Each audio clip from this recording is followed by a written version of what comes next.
Pitrudosha is one thing which is most dreaded. Pitra. It seems like ancestors' curse. Somebody asked me in my last seminar, Guruji, what will happen if we have Pitrudosh in our Kundali? My straightforward reply was that astrologers will make a lot of money out of you.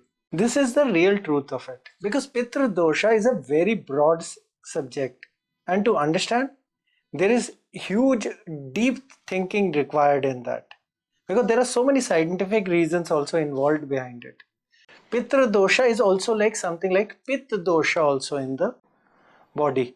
Generally comes from 4th house, 5th house, 9th house and 12th house. When these houses gets afflicted with Rahu or Ketu, with Saturn and Sun and Moon sometimes also involved, it gives you a lot of uneasiness energies in the house, in your income, in your life, and we actually need to do a lot of remedies. And I, as always say, habits are remedies. So for Pitradosh, we need to do a lot of remedies in habits and also certain prayers also.